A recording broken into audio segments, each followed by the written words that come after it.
দীর্ঘদিন ধরে সাধারণ নাগরিকদের অভিযোগ ছিল সোনামুড়া মহকুমা শাসকের কার্যালয়ে বিভিন্ন নথিপত্র করতে আসলে হয়রানির শিকার হতে হয় সাধারণ নাগরিকদের। আটকে আছে প্রায় 10,000-এর কাছাকাছি পিআরটিসি, যার কারণে ক্ষুব্ধ হয়ে উঠেছে সাধারণ নাগরিক। স্থানীয় নাগরিক সমস্যা সম্পর্কে মহকুমা শাসক কতটুকু অবগত সে বিষয়ে মহকুমা শাসক এম কে চাকমার দৃষ্টি আকর্ষণ করা হলে তিনি জানান, সার্ভার সমস্যা থাকায় পিআরটিসি করতে পারছে না, তবে জরুরিকালীন প্রয়োজনে তিনি দ্রুত করে দেওয়ার চেষ্টা করেছেন। পিআরটিসি যেহেতু গুরুত্বপূর্ণ একটি নথিপত্র, তাই সঠিকভাবে না দেখে দেওয়া যায় না।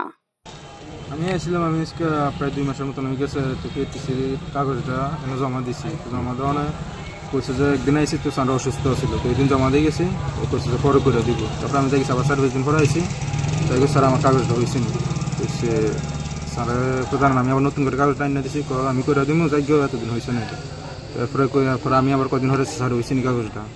তারপরে আবার পরে আইতাম এরকম কিছু কইতেছে, মানে নানান যেমন কথা কই। তারপরে যাই কয় মাস হয়েছে তোমার আজকে? আমার প্রায় 2 মাস হয়ে গেছে পিআরটিসি করার লাগে। সব ডকুমেন্ট ঠিক আছে নি? সব ডকুমেন্ট ওকে আছে, কিন্তু কইতাছে মানে আজকে গেলে কইতাছে কালকে আনার লাগে, এরকম মানে একদিন কারণ কয়নি, কি কারণে দেরি হইতেছে?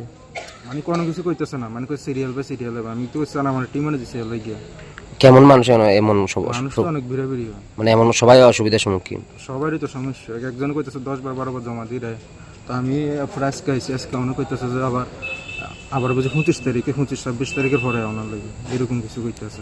তোমরা কি চাইতেছো কাজটা নিয়ে? আমি চাইছি যাতে শর্টকাটে কিছু একটা হয় এরকম। পিআরটিসি বেলায় শুধু পিআরটিসি না, আমাদের যে সার্ভিস বিভিন্ন এসসি সার্টিফিকেট, এসটি সার্টিফিকেট রয়েছে, সব সার্টিফিকেটের ক্ষেত্রেই আমাদের এখানে অনলাইন যে নেট আছে বা সার্ভার আছে, সার্ভার কিছুদিন ধরে একটু ডিস্টার্ব করছে। আর আমরা তরফ থেকে যথারীতি আমরা চেষ্টা করছি যাতে আমরা টাইমলি দিতে পারি। কিন্তু আমাদের এখানে পিআরটিসি, স্পেশালি পিআরটিসির ক্ষেত্রে আমাদের এখানে একটু প্রেশারটা বেশি, প্রচুর অ্যাপ্লিকেশন রয়েছে। তো সেইগুলো ডিসপোজ করতে আমাদের একটু সময় লাগছে, এটা ঠিক আমরা মেনে নিচ্ছি। কিন্তু আমাদের সার্ভারও একটু সমস্যা রয়েছে। বাকি যে সার্টিফিকেটগুলো আছে যেমন এসসি এসটি, সেগুলো তুলনামূলক আমরা একদম কুইক। পিআরটিসি অনেক ক্ষেত্রে প্রয়োজন পড়ে ছাত্রদের জন্য, বিভিন্ন ক্ষেত্রে প্রয়োজন, এই জন্য এটা চাহিদা একটু বেশি থাকে। তো এই বিষয়টা আপনারা কত দ্রুত করা সম্ভব কিনা? না, আমরা যেমন যেগুলো ইজি কেস আছে, কিছু এখন আছে, বাবার পিআরটিসি রয়েছে, ডকুমেন্টেশন সব কিছু ঠিকঠাক আছে, সেগুলো আমরা দেরি করি না। সেগুলো যদি আরেকটা জিনিস, লং পেন্ডিং থাকার কারণে কেউ যদি আমাদের কাছে অ্যাপ্রোচ করে কোনো ইমার্জেন্সি থাকে, তাহলে আমরা ধীরে ধীরে দেওয়ারও চেষ্টা করি।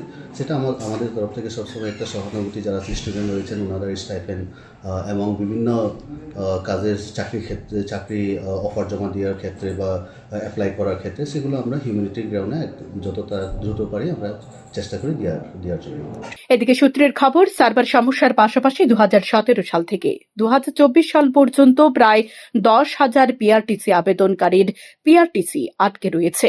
অভিযোগ, সত্যিকারের নাগরিকদের নথিপত্র পেতে দেরি হলেও অবৈধ নাগরিকের নথিপত্র ঠিকঠাকভাবে হয়ে যাচ্ছে।